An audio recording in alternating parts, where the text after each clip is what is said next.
آئیے کتاب رحمت سورہ الکہف اٹھائیں۔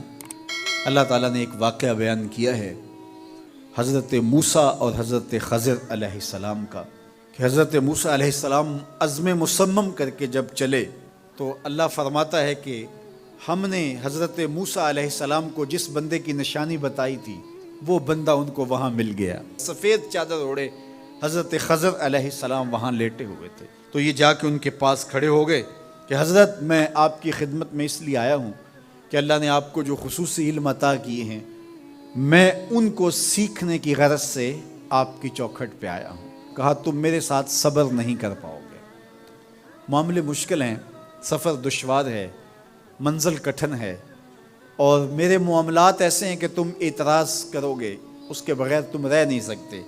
حضرت موسیٰ علیہ السلام نے کہا اگر اللہ نے چاہا تو آپ دیکھیں گے میں صبر کروں گا اور آپ کے کسی حکم کی کسی کام کی میں نافرمانی نہیں کروں گا، کسی کام کا انکار نہیں کروں گا۔ کہا کہ اچھا شرط یہ ہے کہ جو میں کروں اس پر تم اعتراض نہیں کرو گے، سوال نہیں کرو گے، یہاں تک کہ میں خود ہی نہ بتاؤں۔ تو کہا کہ یہ شرط ٹھہری، میں کوئی بات نہیں کروں گا۔ فانطلقا، دونوں چل پڑے، دریا کے پار جانا تھا۔ جو کشتی کا مالک تھا، کشتی بان تھا، وہ حضرت خضر علیہ السلام کو جانتا تھا تو اس نے کرایہ بھی نہیں لیا، لیکن جب کشتی پر سوار ہوئے تو عصا مار کے حضرت خضر علیہ السلام نے کشتی کا ایک پھٹا توڑ دیا۔ تو بے ساختہ حضرت موسیٰ علیہ السلام نے کہا آپ نے پھٹا توڑ دیا، یہ سارے ڈوب جائیں؟ کہا میں نے کہا تھا نا تم میرے کاموں پہ صبر نہیں کر پاؤ گے۔ تو حضرت موسیٰ کو یاد آیا، کہا میں بھول گیا تھا، اس پر مواخذہ نہ کیجیے۔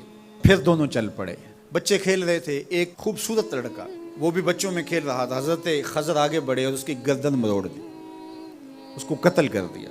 صاحب شریعت تھے حضرت موسیٰ علیہ السلام، نہ رہ سکے، پھر بول پڑے ایک جان کو بغیر کسی جان کے بدلے میں قتل کر دیا، اس نے گوایا کیا تھا ہمارا؟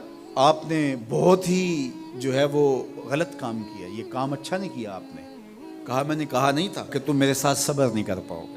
کہا ایک موقع اور دے دیجئے، اب اگر میں نے کوئی اعتراض اٹھایا تو پھر دوبارہ مجھے آپ اپنی صحبت میں نہ رکھیے، عذر تمام ہو جائے گا۔ پھر دونوں چل پڑے، یہاں تک کہ ایک بستی میں دونوں آئے تو آپ نے بستی والوں سے کہا کہ ہم مہمان ہیں، آپ ہماری مہمان نوازی کیجیے، کھانا کھلائیے۔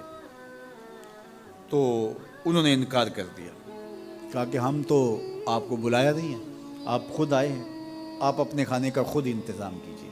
گزر رہے تھے گلی سے تو ایک دیوار گرنا چاہ رہی تھی، تو جلدی سے اس دیوار کو مرمت کر دیا۔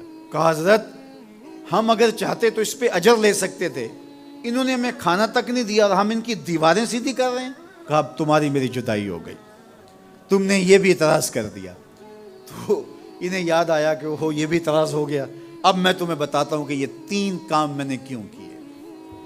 اللہ اکبر۔ اب سنیے، قرآن ہمیں بتاتا ہے کہ ظاہری علم بھی ہوتا ہے لیکن کوئی باطنی علم بھی ہوتا ہے۔ کہا وہ پہلی بات کشتی والی سنو، یہ 2 مسکین بچوں کی کشتی تھی، ان کے گھر کا چولہا اس کی کمائی سے جلتا تھا۔ دریا کنارے کنارے ایک ظالم بادشاہ رہا تھا جو لوگوں کی کشتیاں چھین رہا تھا، ہم نے تھوڑا سا عیب لگا دیا، وہ ٹوٹی کشتی چھوڑ کے چلا گیا۔ اب وہ تھوڑے سے پیسے لگا کے کشتی مرمت کرا لیں گے، گھر کا چولہا جلتا رہے گا، بتاؤ اچھا کیا یا برا کیا؟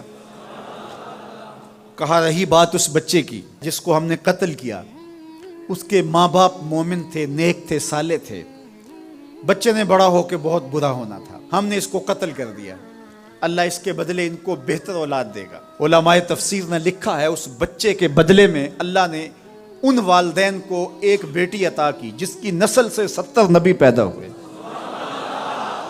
دیوار کی کہانی بھی سن لیجئے، یہ شہر کے 2 یتیم بچوں کی دیوار تھی اور اس کے نیچے ان کا خزانہ تھا اور ان کا باپ بڑا نیک تھا۔ خزانہ دیوار کے نیچے ہے، دیوار گرنا چاہ رہی ہے، کسی معمولی دھکے سے گر جاتی۔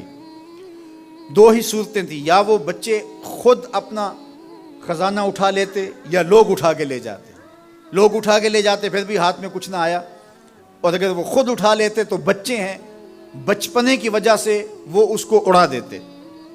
تو ہم نے اس کے اوپر دیوار کھڑی کر دی، جب تک وہ اس قابل نہیں ہو جاتے کہ یہ خزانہ نکال کے اس کو صحیح مصرف پہ لگا سکیں، اتنی دیر تک دیوار گرے گی نہیں۔